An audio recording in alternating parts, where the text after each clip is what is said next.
merci. Je suis très content d'être avec vous aujourd'hui. Je voudrais quand même préciser d'abord que je ne suis pas urbaniste. J'ai étudié en urbanisme, mais la dernière fois que j'ai dit que j'étais urbaniste, l'Ordre des urbanistes m'a envoyé une mise en demeure. Fait que je n'insisterai pas là-dessus. Mais oui, j'ai étudié en urbanisme, donc je connais un petit peu quand même l'immobilier. J'ai fait un baccalauréat, une maîtrise en urbanisme.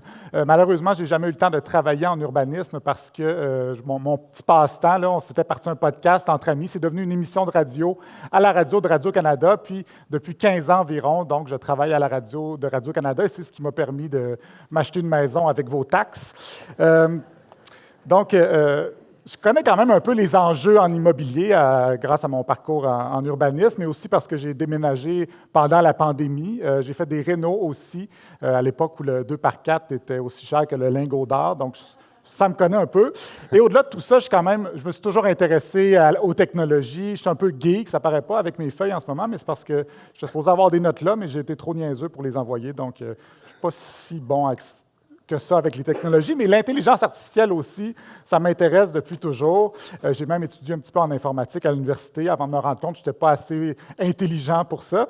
Et mon mémoire de maîtrise en urbanisme traitait de l'utilisation des technologies pour aider à la participation citoyenne dans les choix d'aménagement urbain. Donc, ça m'a toujours intéressé. Ceci dit, je suis expert en rien de tout ça. Il y a le regretté analyste sportif, Yvon Penneau, qui disait qu'il avait dit à propos d'un joueur, c'est un expert en polyvalence. Je trouve ça un petit peu contradictoire, mais je trouve que ça me décrit bien aussi, c'est-à-dire que je suis très bon dans rien, mais je connais plein de petites choses. Donc, c'est juste pour que je vous dis ça pour pas que vous preniez tout ce que je vous dis pour du cash, parce que vous ne risquez pas d'avoir une grosse commission avec ça. Mais je vous parle quand même aujourd'hui d'intelligence artificielle, je vais essayer de voir comment ça pourrait avoir un impact sur votre métier. On va essayer de voir si vous allez être bientôt remplacé par des robots, en gros. Il y a plusieurs façons d'aborder les nouvelles technologies. Il y a les éternels optimistes qui disent que les technologies vont changer nos vies. C'est la solution à tous les problèmes. Ces gens-là, on dit que c'est des cornucopiens. On appelle ça le cornucopianisme, cette idée-là que les limites naturelles pourront être toujours repoussées en mobilisant une ressource qui est inépuisable, le génie humain. Bon, les gens qui pensent ça ne sont pas allés voir les commentaires sur la page de Facebook de TVA Nouvelles, clairement, pour penser que les gens le génie humain est inépuisable. Mais bon, eux disent que les technologies, c'est le remède au changement climatique, à la pénurie de main-d'œuvre, peut-être aussi à mes patates frites qui ne sont jamais parfaites, parce que c'est eux autres qui ont inventé le air fryer. Mais à l'inverse, il y a beaucoup de gens dans l'histoire qui se sont inquiétés des avancées technologiques, qui ont eu peur des technologies. Au 19e siècle, les gens avaient peur que le téléphone, ça porte atteinte à leur vie privée. C'est encore le cas aujourd'hui à plus grande échelle. En fait, on a raison de s'inquiéter un petit peu des nouvelles technologies puis de notre vie privée. Mais en 1877, le New York Times disait à propos du téléphone que l'atroce nature de cette machine allait être capable d'exposer au monde les secrets de famille. Donc, il pensait que tout le monde allait être espionné à cause du téléphone, puis que on allait connaître les secrets de famille, tout le monde. Il capoterait un petit peu de voir que maintenant, les gens mettent leurs secrets de famille sur TikTok en bikini de leur plein gré, mais bon. D'ailleurs, plus que la technologie, d'après moi, une des pires menaces dans le monde de l'immobilier, c'est justement les TikTokers qui disent aux jeunes de lâcher l'école pour suivre leur formation à 5 000 $ pour devenir un magnat de l'immobilier. Ça me fait du bien d'en parler.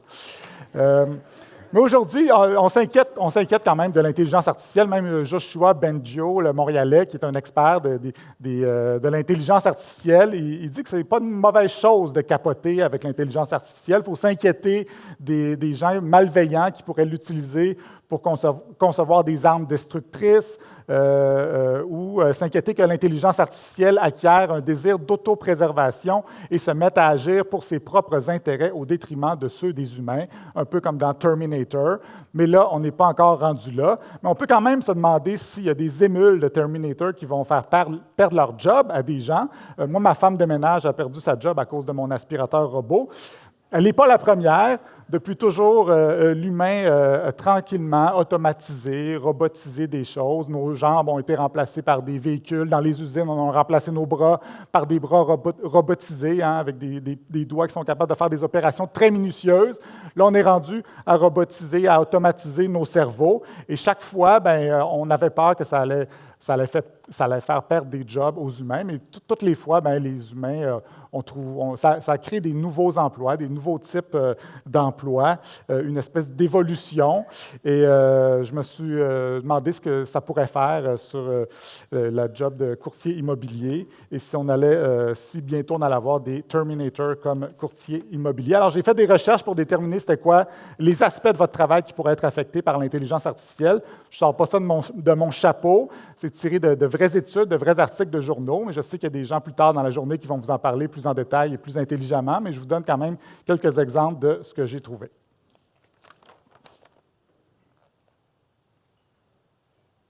Ah. Je vais reculer. Bon. Prendre une gorgée d'eau.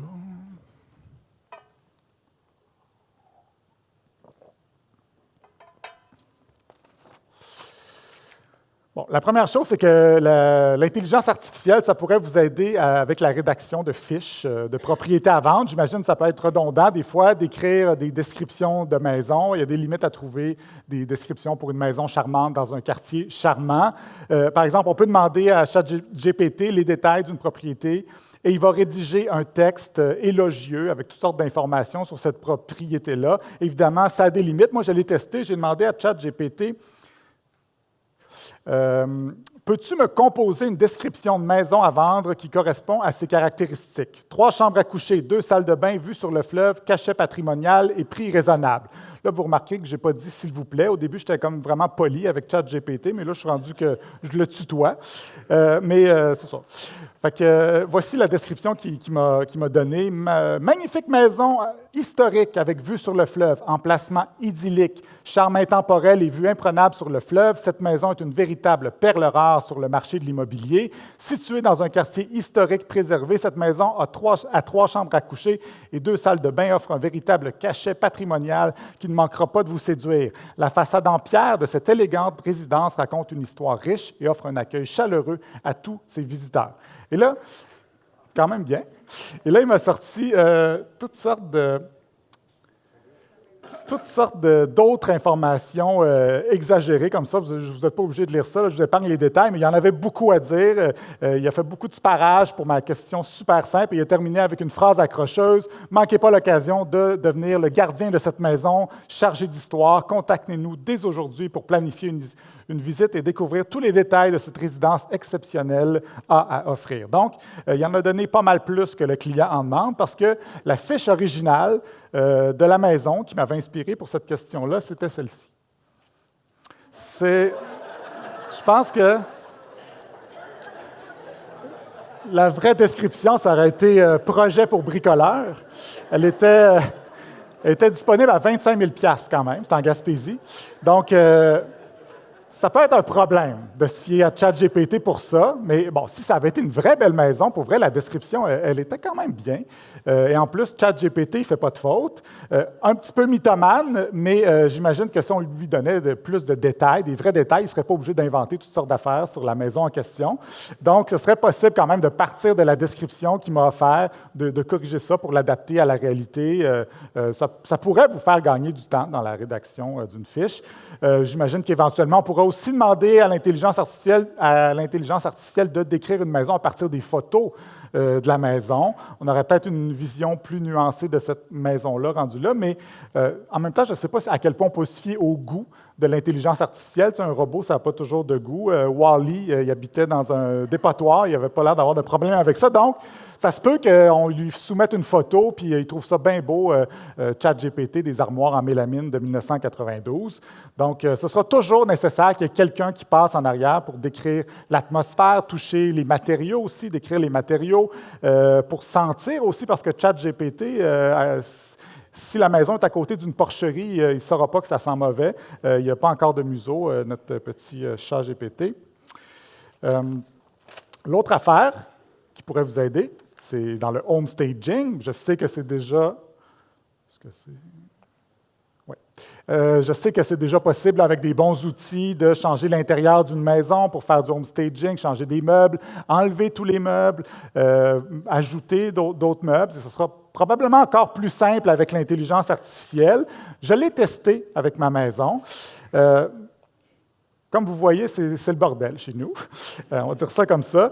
J'ai remplacé ma femme de ménage par un robot aspirateur, comme je vous disais. Et je voulais un très, très long îlot parce que j'aime faire la cuisine, mais je n'avais pas réalisé que ma famille a horreur du vide. Donc, ils mettent toutes sortes de cochonneries là-dessus. Et là, j'ai demandé à DALL-E, qui est le générateur d'images de OpenAI, qui est la même compagnie qui fait ChatGPT, j'ai demandé de faire le ménage dans ma maison, sur mon comptoir, pour montrer que c'est moins dégueu que ça en a l'air. Et ça a donné ça.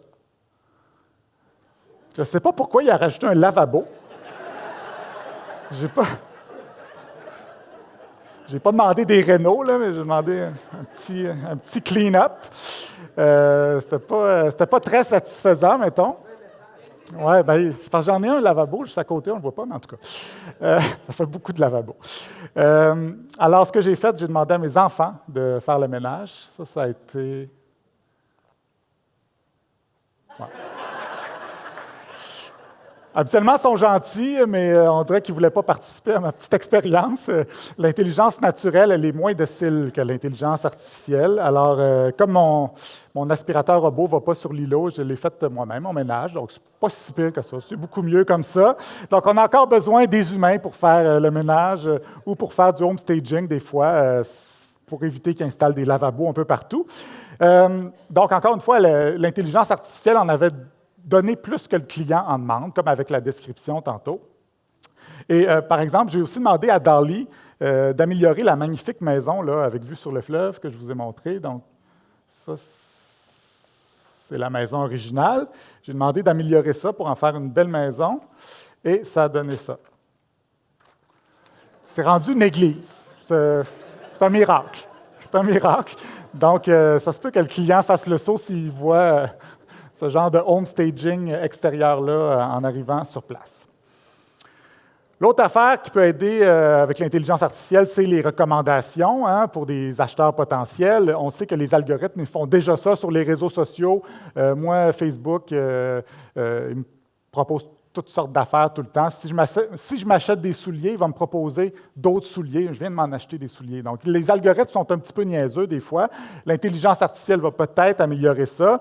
Des fois, les algorithmes donc, nous proposent des produits qui fonctionnent avec nos caractéristiques démographiques, géographiques aussi. Moi, si je suis un homme de 44 ans de Montréal, bien, Facebook se dit que peut-être que je suis dans ma crise de la quarantaine, puis je vais vouloir une moto, des pantalons de cuir, puis fréquenter une fille 20 ans plus jeune que moi, ce qui n'est pas du tout mon cas. Donc, ces algorithmes-là sont un peu cons. Et ce n'est pas super précis non plus dans le cas de l'immobilier. Avec l'intelligence, intelligence artificielle, on va peut-être pouvoir raffiner tout ça, faire des suggestions basées pas juste sur les besoins des gens, mais aussi sur leurs revenus, leur âge, le genre de quartier qu'ils cherchent, mais aussi utiliser tous les attributs de personnes qui sont pareilles comme ça, qui ont la même vie que nous, pour voir quel genre de maison ces gens-là ont aimé, puis reporter ça aux clients potentiels, pour pas qu'on vous suggère une maison de 3 chambres à l'île des Sœurs et dans le Centre-Sud en disant que c'est l'équivalent, ce qui n'est pas nécessairement le cas. Donc, on pourrait aller plus loin, voir quel genre de maison plaît à des gens selon des goûts très, très spécifiques. Par exemple, un fan de Céline qui pratique le tennis et aime couper le gazon. Bon, là, c'est carrément la maison de Céline, c'est un petit peu peut-être un problème. Une personne qui aime les bijoux, adore les longs voyages et poilus. Ça, c'est la maison de Hobbit. Ou une personne non-binaire, fan de rugby et dont le plat préféré est la pizza hawaïenne. Bon, ça n'existe pas. L'intelligence artificielle n'est pas capable d'imaginer ça, donc une belle preuve d'intelligence. On peut aussi imaginer que l'intelligence artificielle va sortir des listings pour des maisons qui correspondent aux désirs précis des futurs acheteurs. Mais ça aussi, c'est quand même risqué. Si vous dites à l'intelligence artificielle, je cherche une maison dans un quartier où il y a peu d'enfants, les rues sont larges, où il y a beaucoup de possibilités d'emploi qui ne sera pas trop cher, bien, ça pourrait donner ça. Ça se pourrait que vous ramassiez habiter à côté de la fonderie Horn à Rouyn-Noranda. Donc, l'intelligence artificielle, Elle est trop rationnelle pour répondre à ces questions-là parce que ça ne lui dérange pas que vous respiriez de l'arsenic à temps plein. Mon aspirateur robot non plus, là, il ne comprend pas le deuxième degré, donc on ne peut pas lui demander des choses trop complexes non plus. Aussi, on se rend compte que l'intelligence artificielle, comme beaucoup de gens que je croise sur les réseaux sociaux, elle est victime de désinformation. C'est possible donc que ChatGPT ne croit pas au changement climatique puis vous suggère de vous installer dans une zone inondable. Donc, c'est un autre risque de l'intelligence artificielle. Ensuite de ça, il y a la communication. Ça peut aider avec la communication. Évidemment, ça pourrait aider à parler à vos clients. Il n'y a rien de plus facile que de programmer un robot de clavardage, un chatbot qui va répondre aux questions sur les caractéristiques d'une maison. Mais on peut aller plus loin avec l'intelligence artificielle, lui demander des recommandations plus raffinées, plus besoin d'attendre au téléphone là, sur la ligne en écoutant du Citeroc détente. Donc, vous pouvez chatter avec un robot qui va raffiner vos questions pour en arriver à la maison de vos rêves, comme ici. Donc, je demande une maison rustique. Il me propose une maison en paille, ensuite une maison rustique mais solide en bois et enfin plus moderne en briques. Donc, je pense qu'il a vraiment trop lu les trois petits cochons. Un autre risque de l'intelligence artificielle, évidemment, c'est de tomber en amour avec, comme dans le film Her. Je ne sais pas si vous avez vu ça, mais il tombait en amour avec Joaquin Phoenix, tombe en amour avec l'équivalent de Siri. Fait que ça se peut que des gens parmi vous tombent en amour avec le nouveau chatbot de l'OACIQ bientôt. C'est un risque. Bon, personnellement, moi, je fais très attention que ma relation avec mon aspirateur robot, ça reste platonique. Mais au final, donc, en affinant les choix grâce au clavardage comme ça, quand le client est rendu à parler avec le courtier, le courtier aura déjà plein d'informations que l'intelligence artificielle aura récoltées. Donc, on peut sauver du temps avec ça. L'autre chose qu'on peut faire, c'est prédire l'avenir, identifier les tendances de marché, prédire des hausses de loyer, des hausses de prix, hausse de prix des maisons. Le marché de l'immobilier, c'est une question de timing, et ça, je le sais parce que moi, j'ai vendu juste à la fin de la bulle. C'était plus ou moins un bon timing. Donc, ça sera peut-être utile pour aider à déterminer c'est quoi le meilleur moment pour vendre ou acheter. Pour l'instant, l'intelligence artificielle, elle n'est pas très bonne pour prédire l'avenir. L'année passée, EA Sports, qui fait des jeux vidéo, avait prédit la Coupe Stanley aux Pingouins de Pittsburgh, et ils n'ont même pas fait les séries. Et il avait aussi même dit que Toronto allait gagner 2 rondes, ce qui est impossible. Donc, pour l'instant, en matière d'immobilier, ChatGPT n'est pas très bon non plus. Je lui ai demandé de me faire des prédictions sur le marché de l'immobilier. Il a refusé, il m'a plutôt dit ceci. Consultez un expert en immobilier. C'est ça son conseil à ChatGPT. Les experts en immobilier locaux connaissent souvent très bien leur marché et peuvent vous donner de précieux conseils sur les quartiers qui répondent à vos critères. Donc, il nous dit de faire appel à un expert. Donc, pour prédire le marché, je me suis plutôt retourné finalement vers l'horoscope. Et si ça vous intéresse, donc les 4 signes astrologiques qui vont devenir propriétaires en 2023, c'est Poisson, Sagittaire, Scorpion et surtout les Taureaux qui vont devenir propriétaires cette année. Ça dit, vous avez le goût de la propriété et le besoin de stabilité. Ce sont des choses importantes pour un taureau, très importantes. Vous pourriez devenir propriétaire en 2023 avec l'aide de Saturne, Jupiter et Uranus durant le second semestre. Donc, pas besoin d'un courtier quand on a Saturne, Jupiter et Uranus de notre bord. On parle aussi que l'intelligence artificielle va pouvoir aider à mieux gérer la paperasse, créer des contrats intelligents. J'avoue que je ne sais pas trop c'est quoi un contrat intelligent. Je sais c'est quoi un contrat pas intelligent, genre le contrat de Brandon Gallagher. Je suis désolé pour les références au hockey, là, c'est le début de la saison, ça m'inspire. Mais donc, si on détermine des règles de tout ça, de tout ce qu'il faut pour faire une transaction immobilière, l'intelligence artificielle va pouvoir régler la paperasse super simplement, semble-t-il, puis vous allez pouvoir acheter une maison comme vous achetez du papier de toilette sur Amazon. Donc, l'intelligence artificielle va s'assurer que les transactions sont légitimes, qu'il n'y a pas de fraude. Alors, désolé pour les courtiers qui demandent à leur famille de faire des offres bidons pour faire monter les enchères, mais il n'y en a pas ici aujourd'hui. Je n'ai pas vu d'hélicoptère dans le parking. Je suis quand même...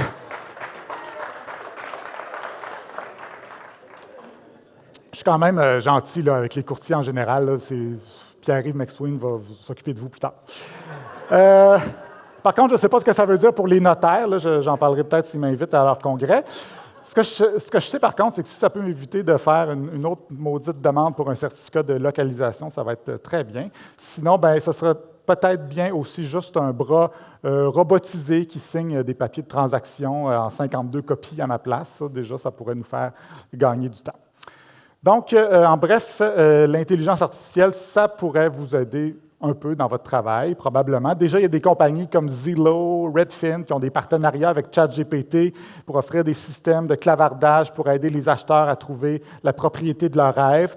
Mais comme j'ai voulu vous le montrer aujourd'hui, il y a beaucoup de problèmes potentiels. Il y a plein d'aspects de l'immobilier qu'un robot ne saura jamais. Hein. Est-ce que la maison a déjà pris en feu parce que c'était un ancien MetLab, ou est-ce qu'elle est tentée par un ancien propriétaire médecin qui fait clignoter les lumières? Ça se peut, parce que j'ai entendu Marie-Pierre Morin dire ça à la radio.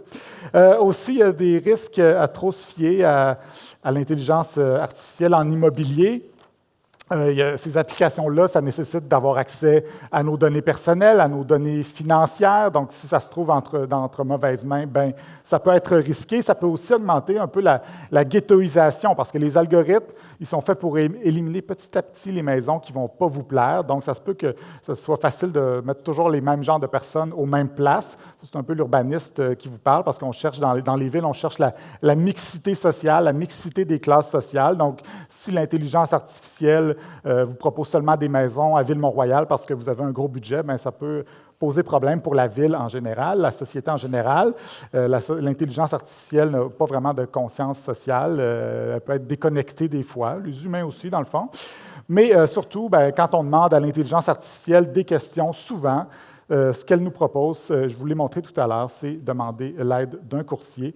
Donc, je pense que là-dessus, on peut se fier à elle. Voilà. Merci.